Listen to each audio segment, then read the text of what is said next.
So what's your name? Kira. Carol? Kira, yeah. Kira.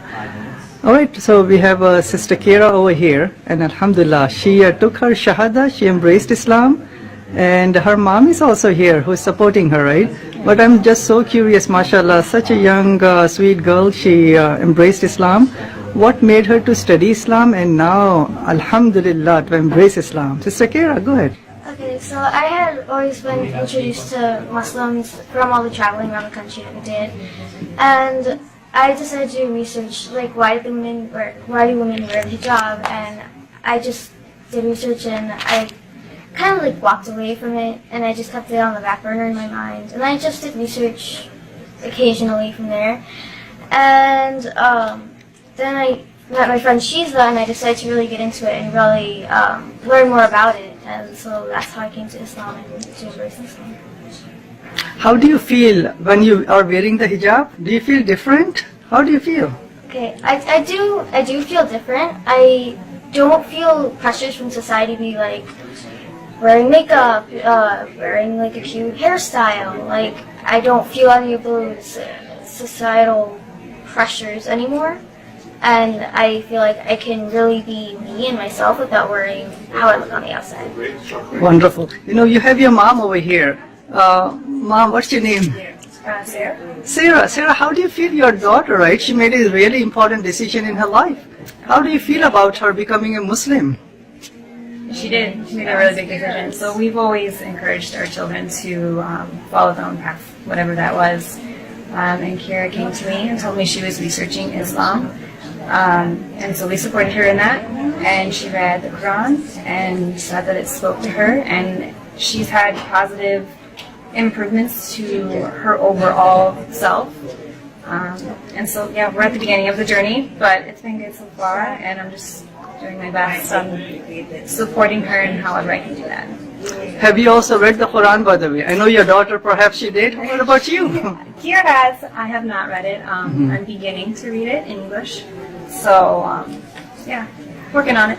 Looks like you have a gift bag. Can you want to show the gift bag? What do you have?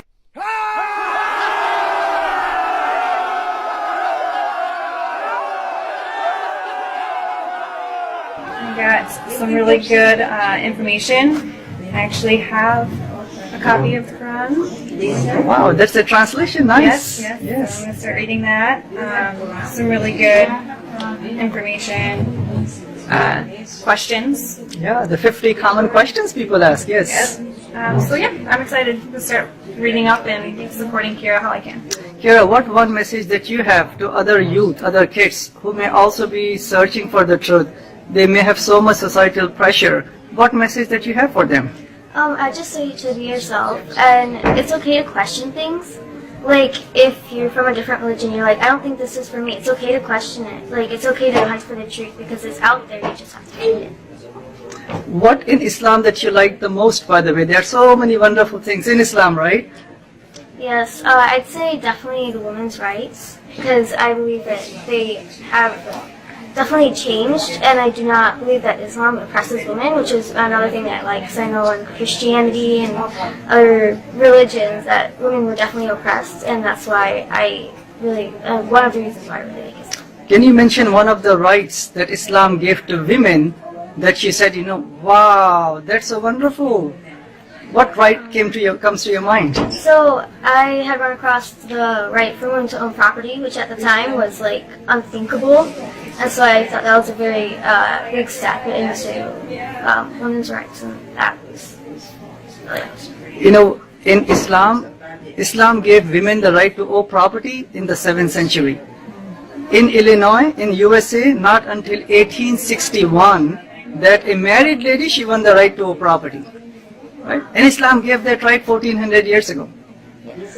And many rights that Islam gave to women, right? They have the right to education. They know that the oldest continuous university in the whole world, it was built by a Muslim lady. It was built by a Muslim girl actually. Just like you, she wore the hijab and she made the oldest continuous university. That's awesome. That's amazing, correct? Yeah. She has the right to work if the need arises. Whatever she earns, it only belongs to her. They have the right not to be forced into marriage. So what one message that you have for your mom? Let's see. To keep researching Islam because there's so much more that even I don't know about, and there are so many wonderful things in it that I want her to know as well, and I want her to experience, and I just hope that she makes the right choices for herself.